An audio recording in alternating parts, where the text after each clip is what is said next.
Hi again. Today we've been asked to look at Dendrobium section Dendrobium, and the main orchid in this family is Dendrobium nobili type, or the Eugenanthe type. Now I've got some photos up here from one of the internet sites. Softcane dendrobiums are epiphytes. That means they grow on trees. And the original species, which were the forebears of the modern hybrids, originated in Burma, India, Thailand, and Indochina, in the foothills of the Himalayas, at an elevation of approximately 400 feet. They have a definite growing period, followed by a rest period in winter. They flower in spring, and then send up new growth following flowering. So with that in mind, they have a specific watering regime or requirement. We're told not to water during the rest period from Mother's Day in Australia to Father's Day, unless the canes begin to shrivel. So generally speaking, in the Southern Hemisphere, from March to April, we decrease watering. And May to August, only water if the canes are shriveling. From September to October, slowly increase your watering again as the roots develop on new shoots. From November to February, watering in the heat of summer may be done daily. Now, often we're faced with the problem that our plant produces keikis.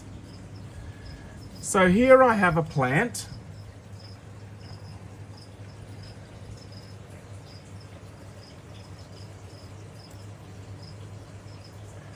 And you can see here that there's no keikis on this plant.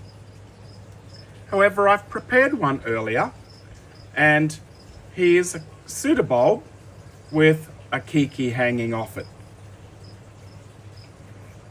Now, keikis happen for a number of reasons. If there's root damage to the plant,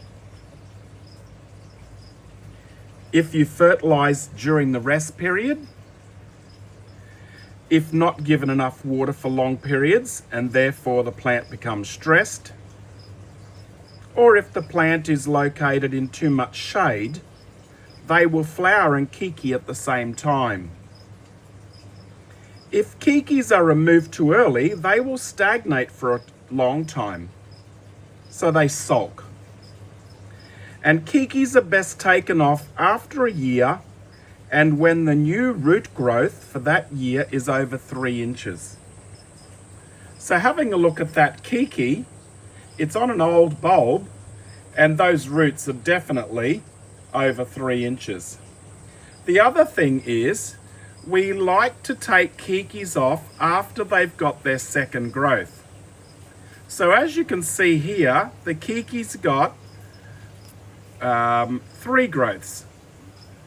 So it's got 2 blank pseudobulbs with no leaves, and then the new cane coming up, which has got some new leaves on it.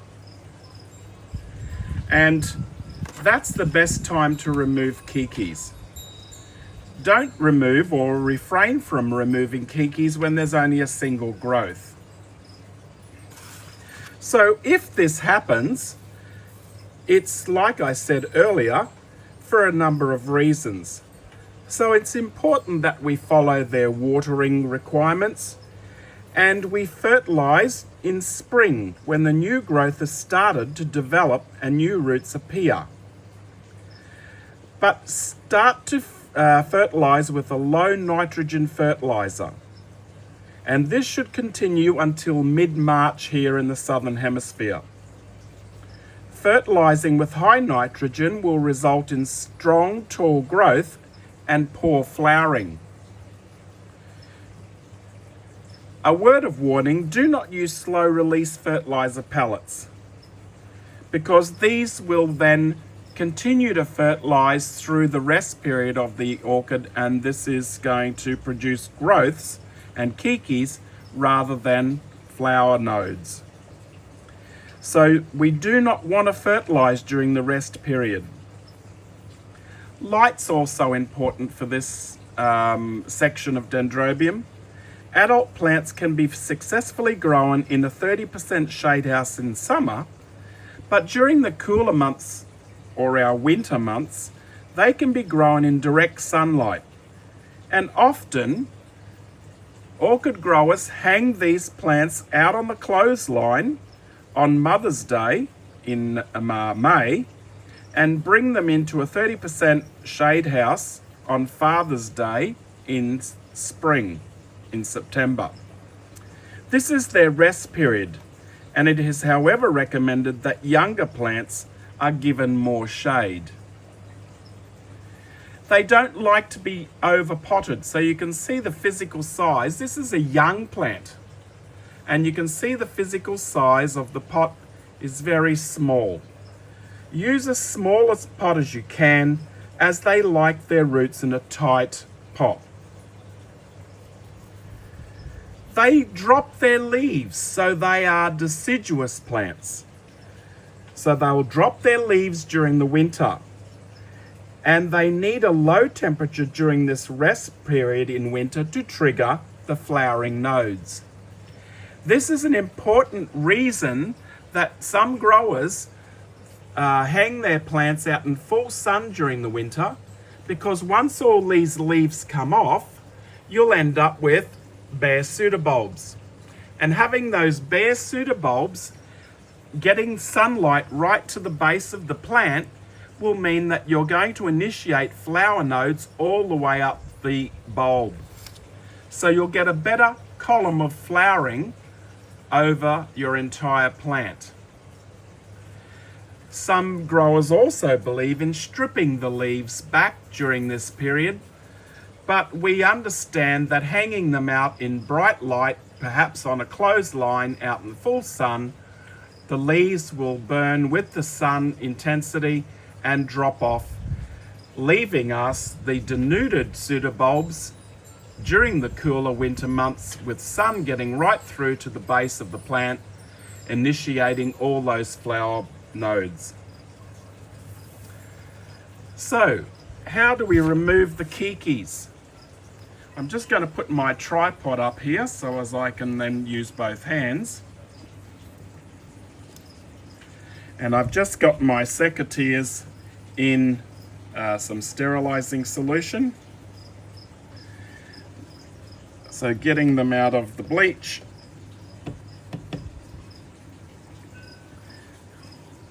You can see here the node has produced a Keiki. And it's as simple as snipping that Keiki off the main pseudobulb, and now you have a fresh plant with new roots to grow. And if I were to pot that up, I would trim off those dead roots or those old roots so it's nice and short, and then I would put that either in a pot or I would put that into a mount, or I could actually put it onto a tree. These plants grow very well in the garden on tree mounts. And so I have a number of these mounted throughout the trees in the garden, and in springtime, when they all flower, it looks a picture of colour. What I've done also is I've prepared a sheet with an overview of what we should be doing throughout the year.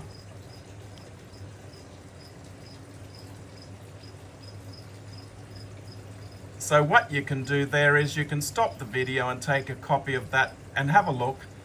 It's basically looking at all the requirements of this section of Dendrobium and the requirements throughout the 4 seasons.